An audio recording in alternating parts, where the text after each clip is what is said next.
विद्या दो प्रकार की।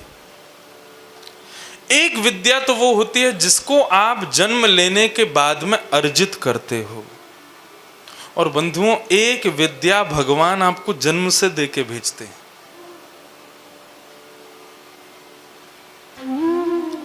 प्रत्येक मानव के पास एक ना एक सद्गुण रूपी विद्या तो ऐसी होती है जिससे भगवान ने उसको संपन्न किया है। जरूरी नहीं है सबके पास बुद्धि तीव्र हो, कोई और कला से संपन्न होंगे आप। मेरी एक बात को बहुत ध्यान से सुनिएगा, जिस कला को, जिस विद्या को हम जन्म लेने के बाद में अर्जित करते हैं, कमाते हैं, अपने अंदर लाते हैं, उसको व्यय करने का, उसको खर्च करने का, उसके बदले धन कमाने का अधिकार आपको है। लेकिन जो विद्या से संपन्न भगवान ने करके आपको भेजा है उसको कभी बेचना मत।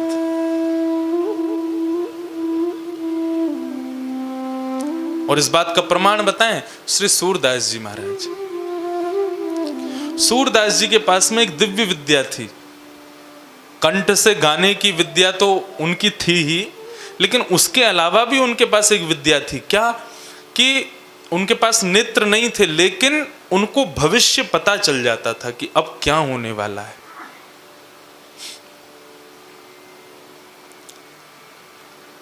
दिल्ली के पास एक गांव में उनका जन्म हुआ था।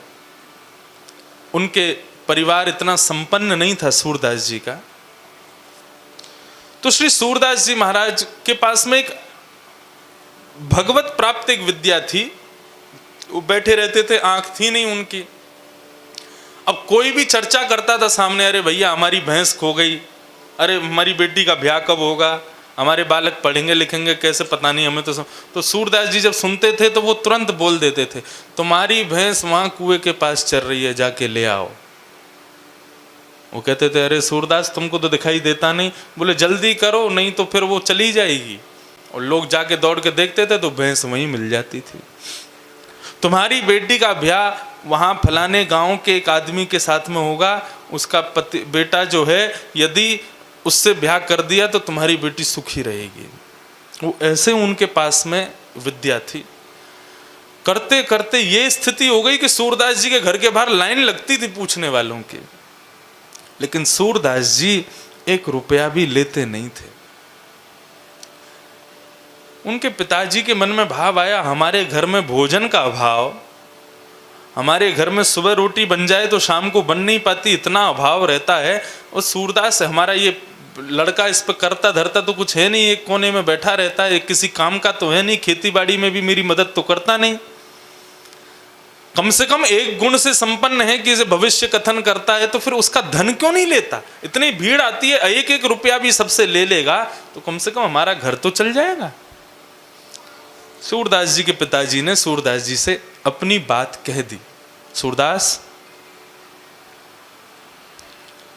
कल से यदि कोई आया और तुमने भविष्य कहा तो उसके बदले तुम उससे दक्षिणा लोगे। सूरदास जी मुस्कुरा गए, बोले यदि किसी विद्या से आपने मुझको सुसंपन्न किया होता तो पिताजी मैं उसको बेच देता, लेकिन जिस विद्या से मेरे परम पिता ने मुझको संपन्न करके भेजा है वो विद्या नहीं है, वो मेरे परम पिता की निधि मेरे पास है, मैं उसको बेचूंगा नहीं, मैं उसका विक्रय नहीं करूंगा। और यदि आप चाहते हैं कि मैं उसका विक्रय करूं तो आप अभी अपने घर के दरवाजे खोल दीजिए, मैं चला जाऊंगा, लेकिन मैं उसका विक्रय नहीं करूंगा।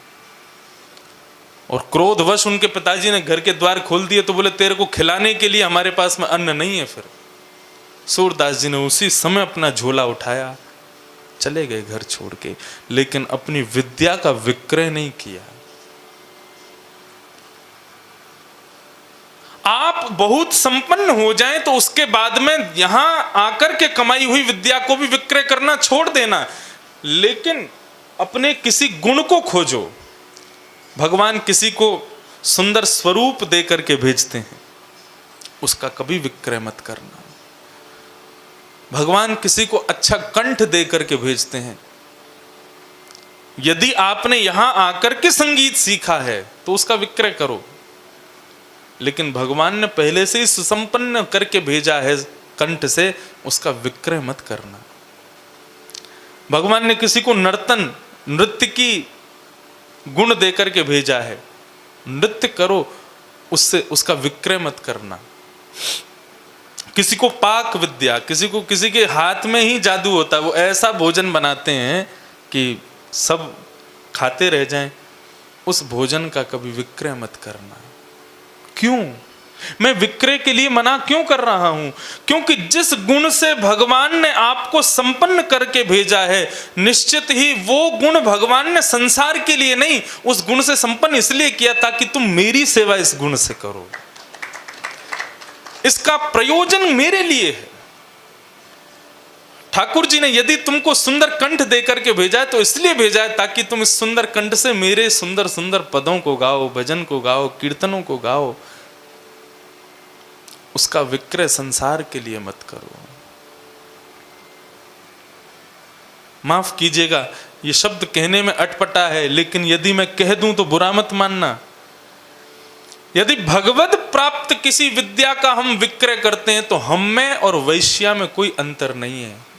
वो अपने शरीर का विक्रय कर रही है, तुम अपनी विद्या का विक्रय कर रहे हो।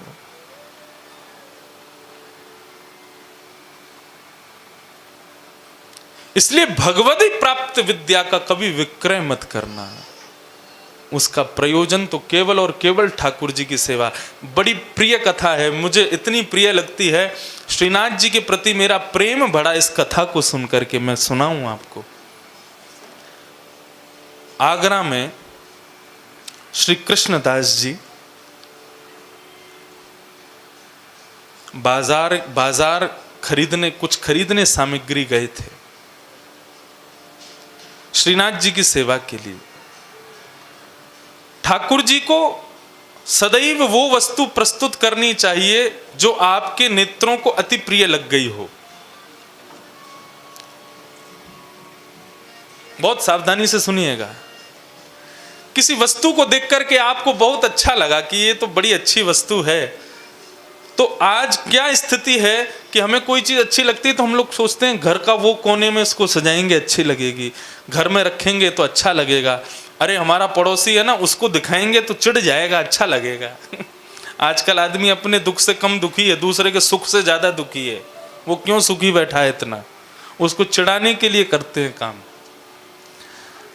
मेरा कहने का अभिप्राय यह है कि आपके कानों को कोई स्वर अच्छा लगे, नेत्रों को कोई दर्शन अच्छा लगे, जिह्वा को कोई रस अच्छा लग जाए, त्वचा को कोई स्पर्श अच्छा लग जाए, वो सब कुछ अपने घर के ठाकुर जी को अर्पित कीजिएगा। उसके बाद स्वयं सेवन कीजिएगा, वो प्रसाद बन जाएगा।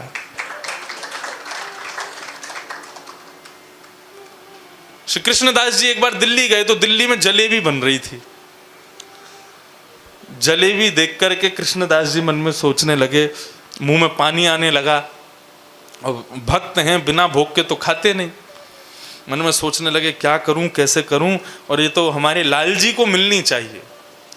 मतलब भक्त का लक्षण क्या है? उसका मन यदि किसी वस्तु पे आ जाए तो वो ये विचार ना करे मेरा मन आया, वो सोचे मेरे लाल जी का मन आ गया है, मेरे ठाकुर जी को प्रिय लग गई है।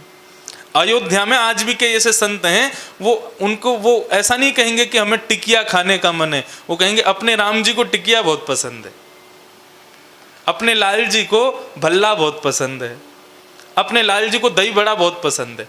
इस प्रकार से वचन निकले तो अच्छा है। ठाकुर जी को प्रिय है ऐसा कहकर के किसी वस्तु का सेवन करोगे, वो भोग नहीं माना जाएगा, वो प्रसाद ही माना जाएगा, वो सांसारी भोग नहीं रह जाएगा। फिर कृष्णदास जी का जलेबी पे मन आ गया, सोचने लगे लाल जी को कैसे पवाऊं, अब यहां तो सब लोग ढकेल पे खड़े होके खा रहे हैं, इसको ले जाके मैं भोग भी नहीं लगा सकता।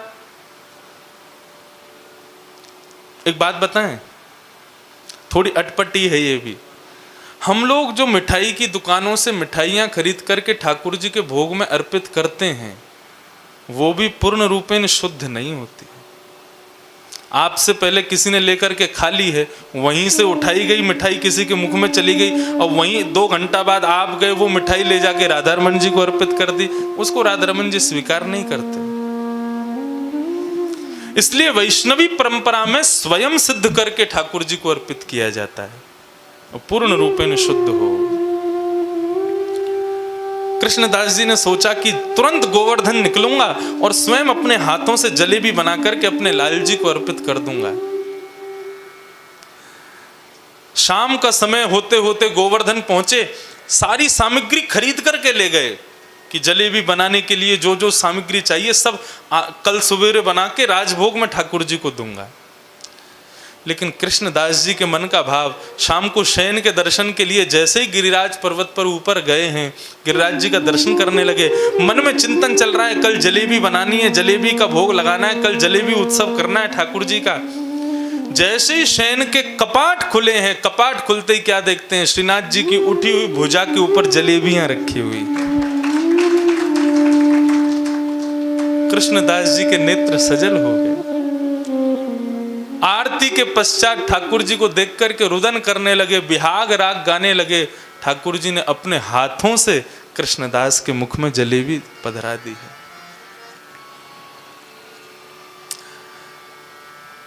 इसको रस नहीं, इसको रास कहते हैं। अपने भक्त की हम ठाकुर जी की इच्छाएं पूरी करते रहें, या हमारे हृदय की इच्छा हमारी ना रह जाए, वो फिर ठाकुर जी की ही इच्छा हो जाए।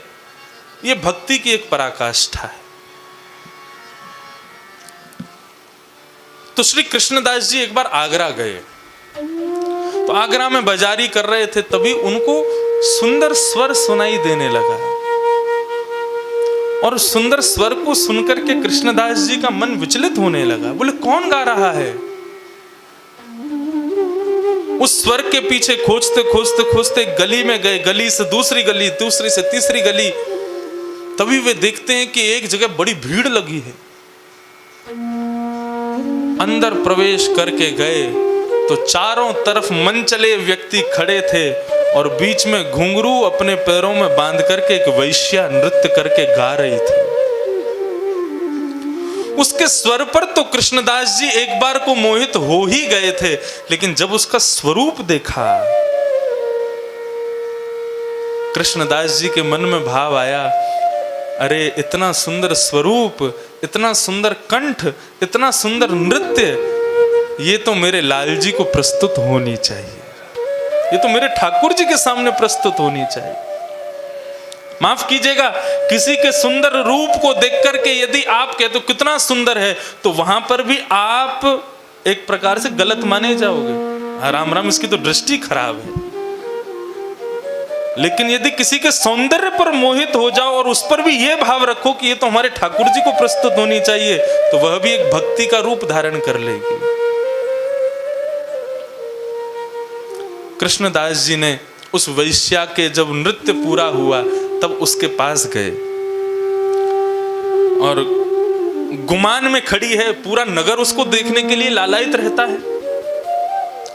कृष्णदास जी जैसे तैसे उसके पास पहुंचे और जाकर के कहा, देवी हमारे सेठ जी के सामने नृत्य करोगी? वो ध्यान ही नहीं दे रही थी कृष्णदास जी पे। बोले कहां है तुम्हारे सेठ जी? बोले गोवर्धन में। गोवर्धन तो बहुत दूर है यहां से। अरे जो लगेगा हम दे देंगे। वैश्या ने कहा 50 रुपया लगेगा। उस समय के बहुत होते थे। कृष्णदास जी ने 100 रुपया तो तभी दे दिया। बोले 100 रुपया तुम पहले रख लो और फिर जब हमारे सेठ जी के सामने नाच लोगी, वो प्रसन्न हो जाएंगे, तो उसके बाद जो उनकी इच्छा होगी वो दे देंगे तुमको। वो 100 रुपया देख करके बोले ये तो केवल ऐसे ही तुम्हारे एडवांस समझ लो, रख लो अपने पास। वैश्या तो मोहित हो गई। बोले यहां तो मुझे लगता है इतना धन मिलेगा कि मुझे फिर किसी से मांगने की जरूरत नहीं। जब सेठ जी का सेवक इतना उदार है तो सेठ जी कितने उदार होंगे। कब चलना है? बोले कि कल सवेरे प्रातःकाल ब्रह्म बेला में चलेंगे और शयन के हमारे सेठ जी सोएंगे, शयन के समय तक हम पहुंच जाएंगे, तब तुम नृत्य करके दिखाना। ठीक है। प्रातःकाल बैलगाड़ी लेकर के कृष्णदास जी पहुंच गए और वैश्या को साथ बैठा करके ले जा रहे हैं। और मनी मन कृष्णदास जी ठाकुर जी का चिंतन करते जा रहे हैं, लाल जी आज आप प्रसन्न हो जाओगे।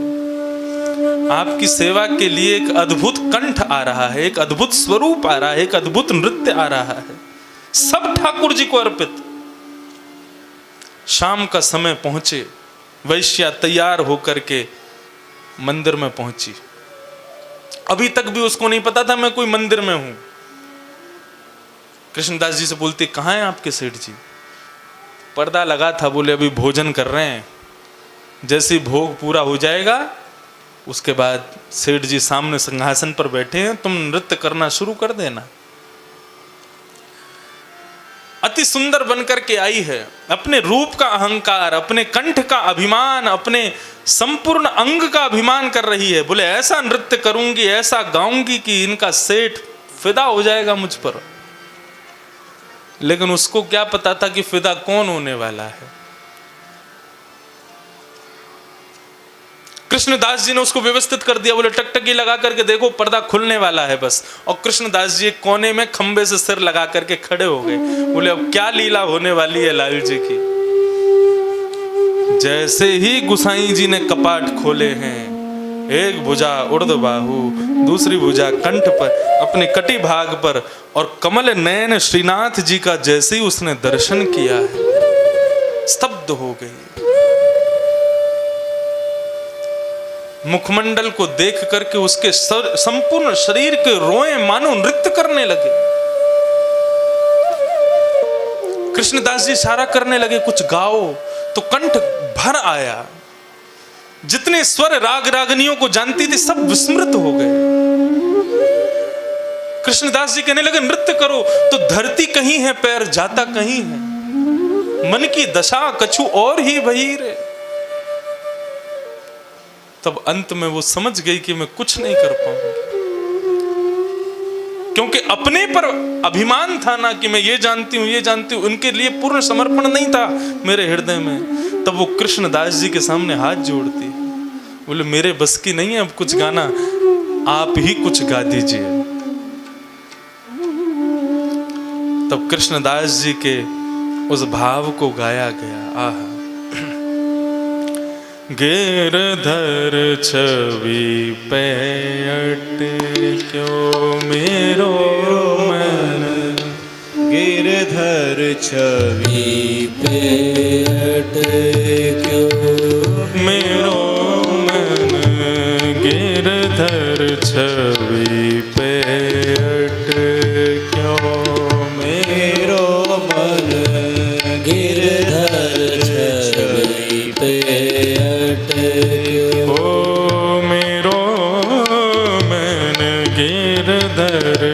छवि पे क्यों मेरो मन, गिरधर छवि पे क्यों मेरो मन, गिरधर छवि पे क्यों मेरो मन, गिरधर छवि पे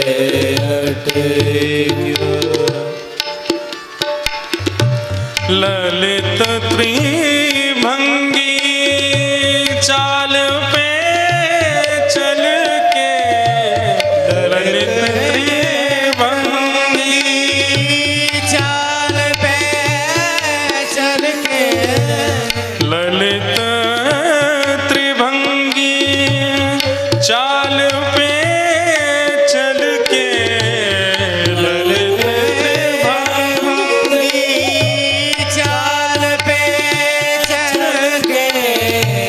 चिबुक चारु गण ठट क्यों, चिबुक चार गड़ी ठट क्यों, चिबुक चारु गण ठट क्यों,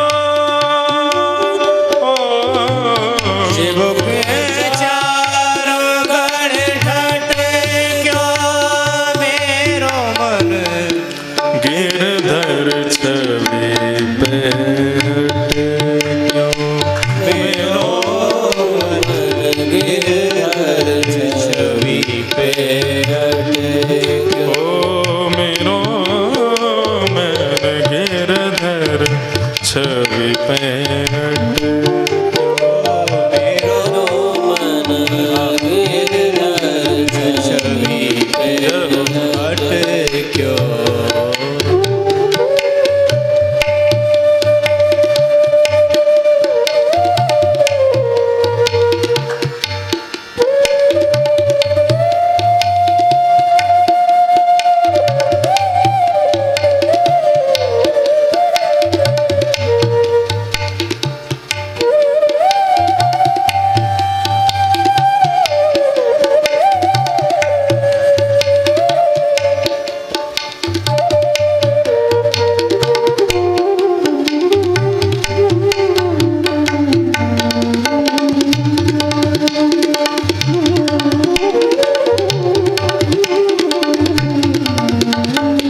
सजल श्याम घन वरण लीन है, सजल श्याम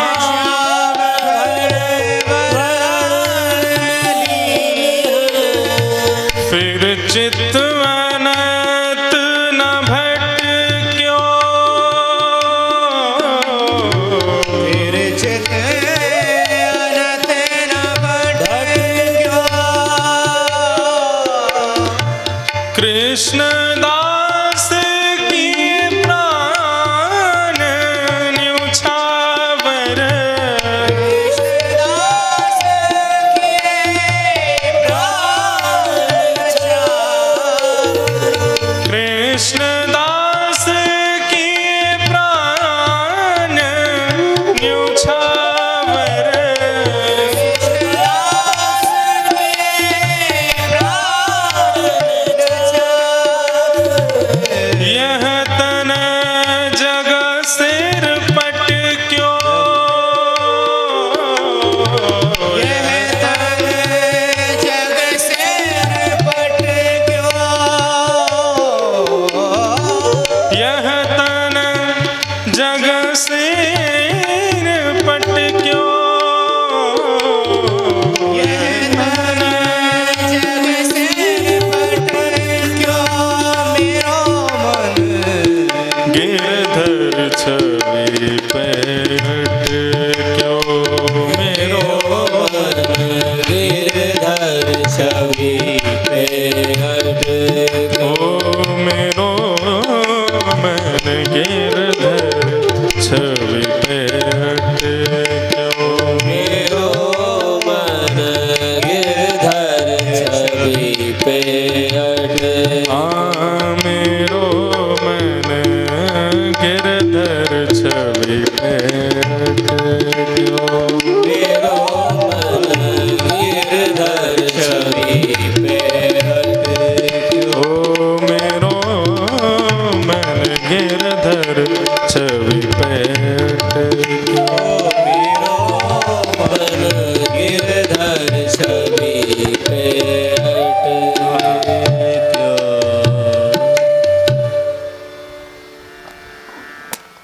उस वैश्या ने कृष्णदास जी से निवेदन किया कि आप गाओ। जब कृष्णदास जी ने पद गाना शुरू किया है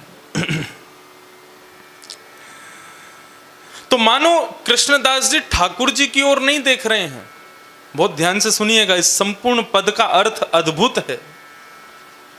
कृष्णदास जी ठाकुर जी की ओर नहीं देख रहे थे, उस वैश्या के मुखमंडल को देख करके उसको पढ़ रहे थे कि इसके मन में क्या चल रहा है, और तब गा रहे थे। ललित त्रिभंगी चाल पे चल के, चिबुक चारु गढ़ी ठट क्यों। कृष्णदास जी उसके मुख पर पढ़ रहे हैं, वो वैश्या कहना चाह रही है इसके ये जो सामने तुम्हारे सेठ जी खड़े हैं ना, इनकी जो ललित त्रिभंगी स्वरूप है। ये ललित त्रिभंगी शब्द का अर्थ क्या होता है? त्रिभंग माने तीन जगह से टेढ़े, सिर भी टेढ़ा, कमर भी टेढ़ी, पाम भी टेढ़े, सब टेढ़े ही टेढ़े हैं। बोले त्रिभंगी चाल जो है, ये त्रिभंगी लली जो मेरे सामने खड़े हैं, इन पर मेरा चित्त ऐसे ऐसे अटक गया है जैसे चुंबक पर लोहा चिपक जाता है। चुंबक पास रख दो तो लोहा के पास चुंबक को ले जाना नहीं पड़ता, चुंबक के आते ही लोहा कहीं भी हो वहां से अपने आप दौड़ करके चिपक जाता है। तो ऐसे ही वो कह रही है, मानो जैसे इनकी ललित त्रिभंगी ये जो चुंबक वाली स्वरूप है, इस पर मेरा मन जैसे लोहा चुंबक पर चिपक जाता है।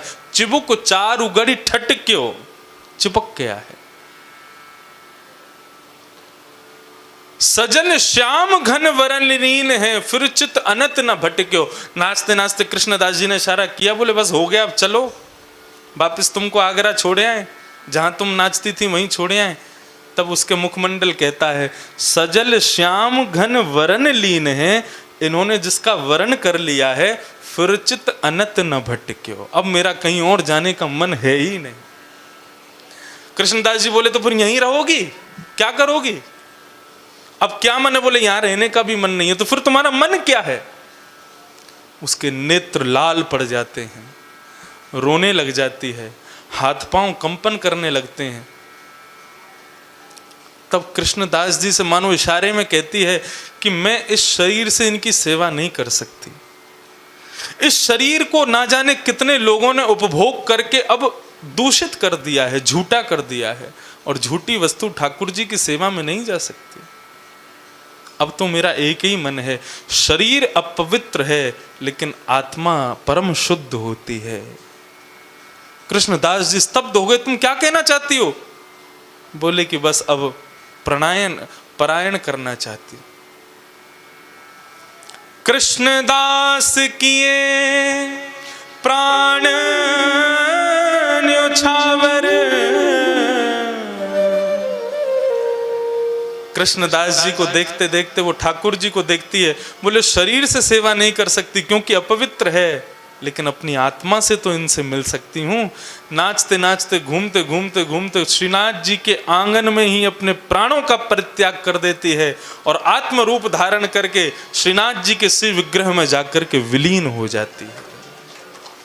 कृष्णदास किए प्राण न्योछावर, यह तन, जिस तन को इस संसार के लोगों ने इतना प्रेम किया, ये अब ठाकुर जी की सेवा के योग्य नहीं है। यह तन जग सिर पटक्यो, मेरो मन गिरधर छवि पे अटके। सब देखते रह गए और वैश्या का शरीर वहीं शांत हो गया और ठाकुर जी में जाकर के विलीन हो गए।